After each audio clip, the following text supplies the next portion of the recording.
The Home Office discovers civilization. How Britain turned imperial guilt into border paperwork. By Elias Winter, May 31st, 2026. Read by an automated voice. There are empires that fall with drums. There are empires that fall with fire. There are empires that fall with statues pulled down, palaces stormed, generals shot in courtyards, flags lowered over harbours, foreign regiments evacuating by ship under a sky made orange by history. And then there is Britain. Britain falls by form. Britain falls by committee. Britain falls by memo, guidance note, risk assessment, ministerial discretion, border authorization, public order review, safeguarding language, and the solemn invocation of phrases so bloodless they could only have been designed by people whose institutions learned to commit violence in wool. Not conducive to the public good. There it is, the imperial haiku, not illegal, not convicted, not dangerous in any material sense, not leading an army, not smuggling weapons, not entering the country with a private militia and a map of Kent, just not conducive. A man talks too loudly on the internet. A man criticizes Israel in language the state, its friends, and its anxious clerks have decided cannot be permitted to arrive in person. A man arrives carrying the wrong arrangement of opinions. A man from America, that loud colonial mistake Britain never quite forgave, proposes to enter the kingdom and participate in public discourse. The kingdom trembles. The Home Office gathers itself. A minister clears her throat. The administrative state, having reviewed the vibes, concludes that civilization cannot proceed. Cenk Uyghur must be kept out.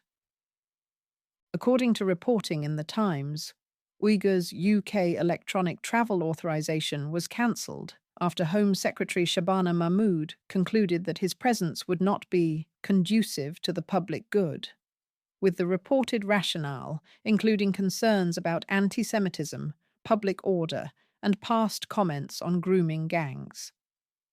The Home Office declined to comment. The Times. Not because Britain is fragile, of course. Britain is never fragile.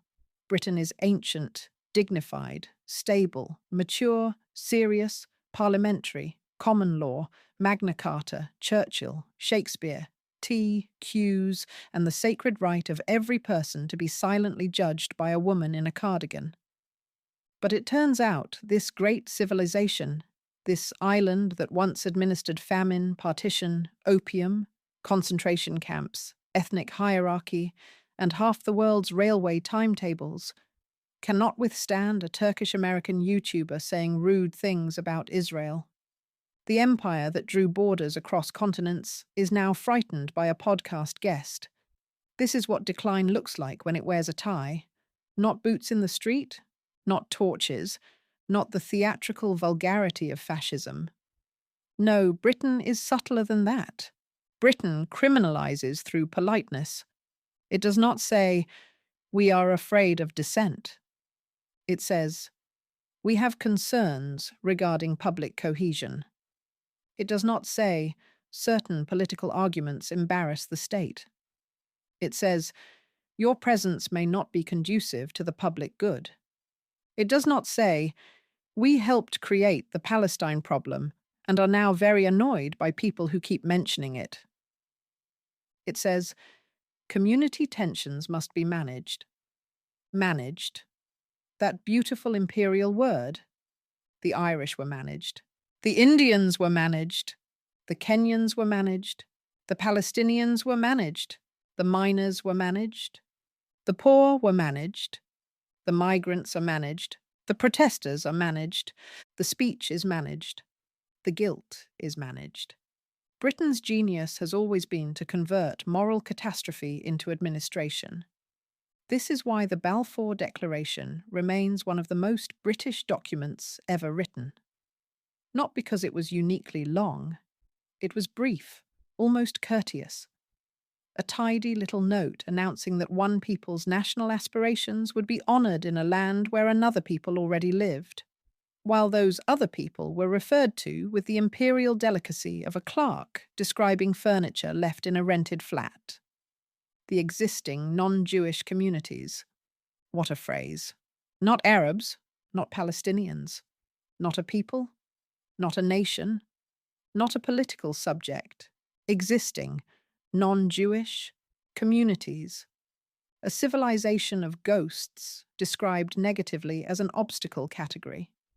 And then, a century later, the descendants of that same imperial bureaucracy inspect the wound they helped open and say, with straight faces, that sharp speech about the matter may endanger community cohesion. This is the British talent at its highest form. Arson, followed by fire safety regulation. First, help structure the catastrophe. Then, police the vocabulary of those who describe it. Then, call yourself moderate. The moderate is always the most dangerous figure in a decaying empire. The extremist at least knows he is holding a weapon. The moderate holds a clipboard and thinks it is innocence. And now we come to the Starmer government, that damp chapel of managerial repression. Labour, we are told. Labour. The party of workers, unions, miners, dissent, public dignity, solidarity. The old red flag, lowered now into a drawer beside the emergency polling report. But this is not Labour as class politics. This is Labour as institutional reassurance. This is Labour after the soul has been removed and replaced with a focus group. Starmerism is not socialism. It is not even liberalism. It is the political theology of the well-briefed prosecutor. Its highest virtue is not justice, but order. Its deepest fear is not cruelty, but mess. It does not ask, what is true? It asks, what can be defended on broadcast? It is the ideology of men who have mistaken procedural competence for moral life. So when the country groans under housing failure, wage stagnation, regional abandonment, collapsing services, post-imperial humiliation, and a population trained for centuries to know its place, Starmerism does not offer a reconstruction of the social contract. It offers discipline. It offers border seriousness. It offers public order. It offers reassurance to people whose politics consist of asking whether the punishment can please be applied to someone else. And of course, it offers the Home Office. Ah, the Home Office. Every country has a ministry where the national shadow goes to find employment. In Britain, it is the Home Office, that great cathedral of suspicion, where empathy enters wearing a visitor badge and is never seen again. The Home Office is not merely a department, it is a temperament. It is the institutional form of a curtain twitch. It is a little old empire peering through the blinds and asking whether that foreigner has the right tone. It has watched the world Britain made return to Britain, and it has not enjoyed the experience. The Jamaican nurse, the Pakistani shopkeeper, the Syrian refugee, the Polish builder, the Nigerian doctor, the Iranian dissident, the Palestinian activist, the Turkish-American broadcaster. All these people, arriving with their histories, their accents, their inconvenient memories, their ability to speak. And Britain, which loved the world very much when it could extract from it, suddenly discovers the sacred importance of borders. Empire is when we come to you. Immigration is when you come to us. The first is destiny. The second is a crisis. And beneath this crisis, always, is the white British poor, the eternal prop in the national theatre. There has never been a Britain without poor white people. Never. Before immigration, before multiculturalism, before the tabloids discovered the phrase small boats. before brown men could be blamed for housing markets designed by landlords and austerity imposed by men named Rupert and Nigel and George. There were poor white British people. There were slums. There were workhouses. There were children coughing coal dust into handkerchiefs they did not own. There were debt prisons. There were factory girls whose bodies were eaten by machinery, and men whose lives were spent underground so that aristocrats could illuminate rooms in which they discussed civilization. Read Dickens, read Mayhew, read any honest account of the Industrial Revolution that has not been laundered by heritage television. Britain did not need migrants to manufacture misery. It had already perfected the craft. The British ruling class produced poor white people with the reliability of a weather system. But class consciousness is dangerous, so empire offered compensation. You may be poor, but you are British. You may live in a room with damp walls and 12 relatives, but you are not colonial. You may be crushed by your landlord, your employer, your accent, your school, your postcode, your teeth, your lungs, and the invisible hand of a market designed to slap you. But you can still look outward and downward. You can still inherit superiority as a consolation prize. That was the psychic wage of empire. And now the empire is gone, or rather, it has returned as memory, migration, debt, guilt, and curry shops. The old wage no longer pays what it used to. The poor white Briton, betrayed by his own elites, turns not upward, but sideways. He looks at the migrant and sees the theft of a country he never actually possessed. He sees the brown family in the council flat and not the landlord. He sees the asylum seeker and not the hedge fund. He sees the mosque and not the tax regime.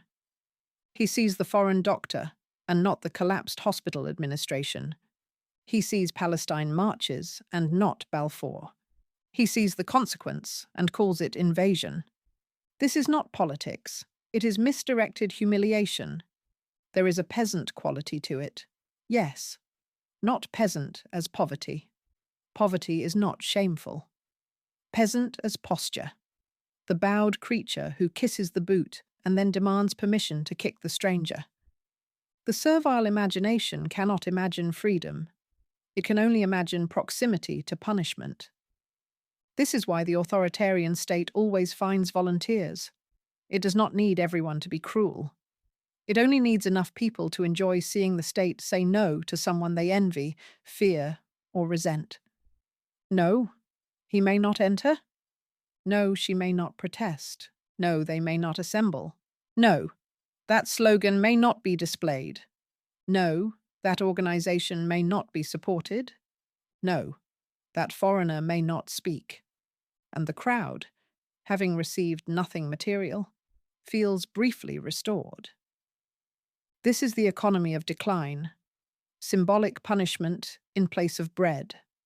Shabana Mahmood is not the origin of this system. She is its current instrument.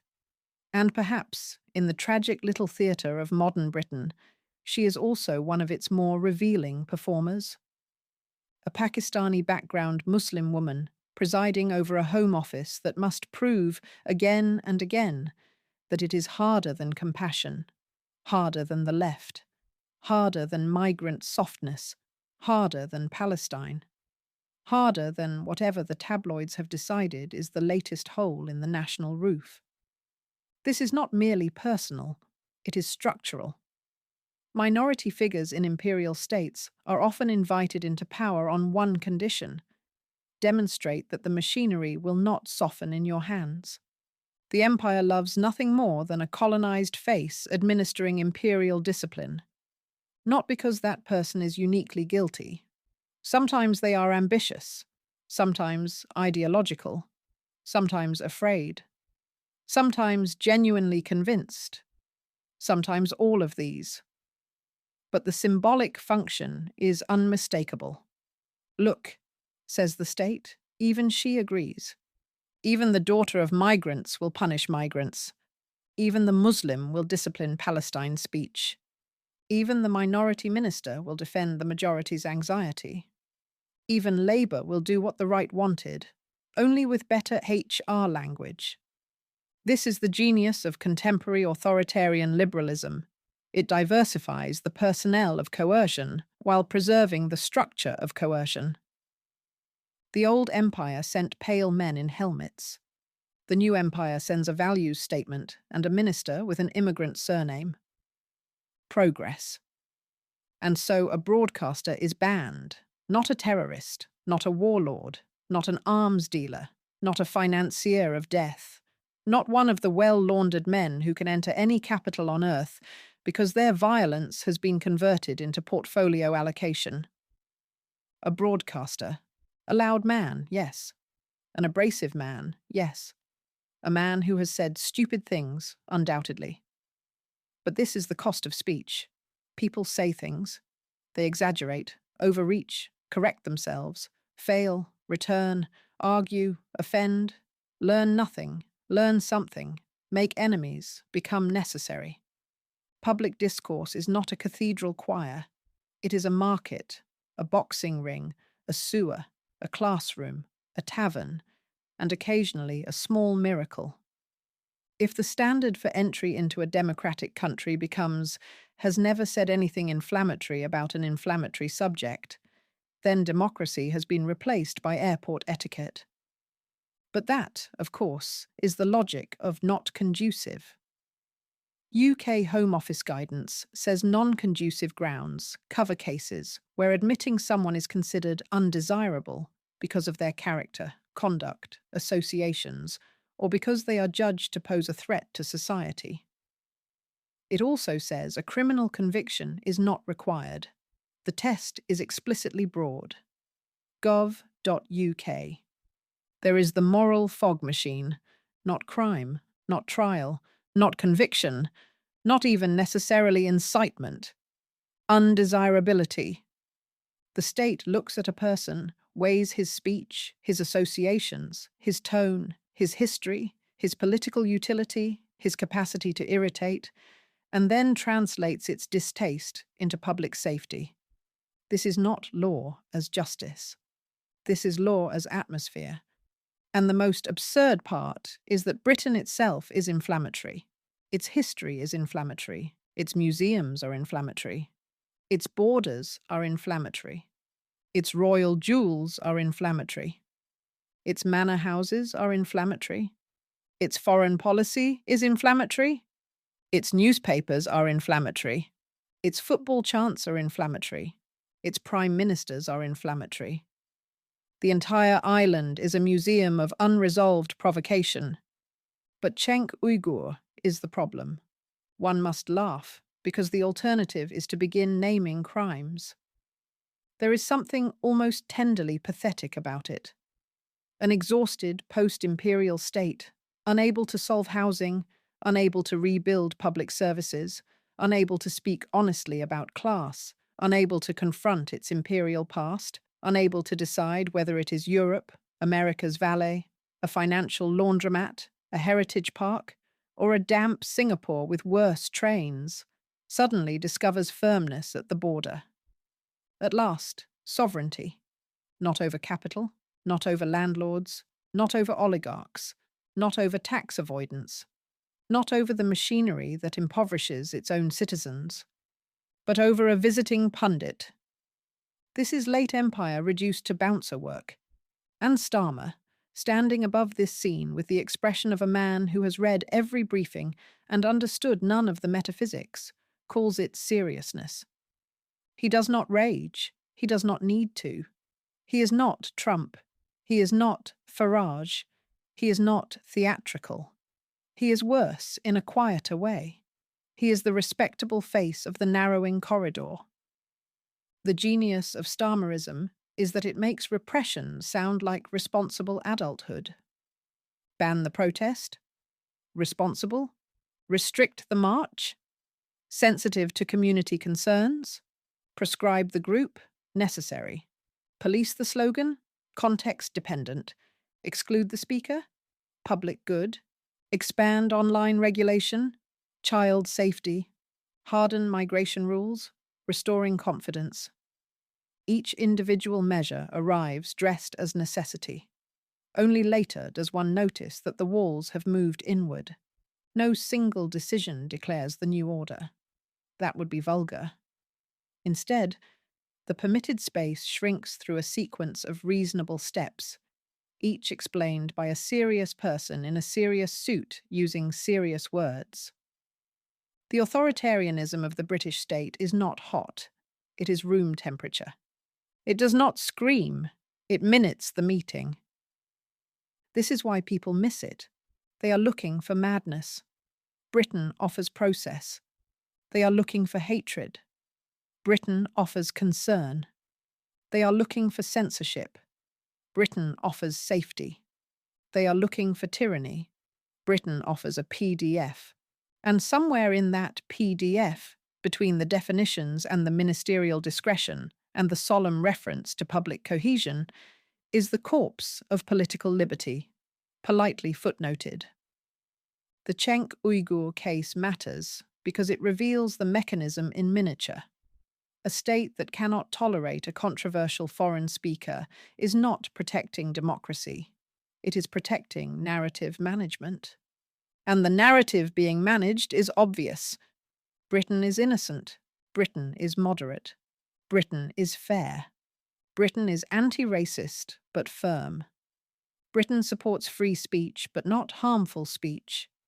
Britain regrets historical complexities, but must focus on current tensions. Britain welcomes diversity, but expects integration. Britain values protest, but not disruption. Britain supports debate, but not extremism. Britain believes in human rights, but must consider national security. Every clause cancels the previous one. This is how liberal authoritarianism speaks, with one hand extended and the other on the switch. But history is not fooled. The Arabs missing from Balfour were not fooled. The colonized were not fooled. The poor in the slums were not fooled. The migrants are not fooled. The dissidents are not fooled. The young, watching speech narrowed in the name of safety, while billionaires and war criminals move freely through the world, are not fooled. Only the managerial class remains fooled, because its salary depends on mistaking procedure for morality. And perhaps that is the final British tragedy. Not cruelty alone, but the depth of self-exoneration. The Empire never says, "We are afraid." It says, "We are balancing competing obligations." The Empire never says, "We are guilty." It says, "The historical context is complex." The Empire never says, "We are silencing you." It says, "Alternative channels remain available." The Empire never says, "We created the wound." It says, "We are concerned by the tone of the bleeding." So let us be impolite enough to say what the document will not. The banning of Cenk Uyghur is not an act of democratic confidence. It is a small, cowardly, bureaucratic act of state insecurity. It is the behavior of a government that fears argument because argument exposes lineage. It is the behavior of a Labour Party that has abandoned the working class and now borrows authority from the police. It is the behavior of a post-imperial state that cannot bear to hear the names of the ghosts it manufactured. And it is the behavior of a country that, having once ruled seas and continents, now mistakes the exclusion of a YouTuber for control over history. But history will enter anyway. It does not need authorization. It does not apply for electronic travel clearance. It does not stand at Heathrow with documents in a plastic folder. It arrives through memory, through migrants, through children, through archives, through slums, through songs, through protests, through accents, through the descendants of those once called non-Jewish communities, through the poor white Briton who may yet discover that his enemy was never the foreigner, through every banned voice that becomes louder because the state was stupid enough to fear it. History is always conducive to the public good. That is precisely why governments try to keep it out. Elias Winter, author of Language Matters, a space for reflection on language, power, and decline. Thanks for reading Language Matters. Subscribe for free to receive new posts and support my work.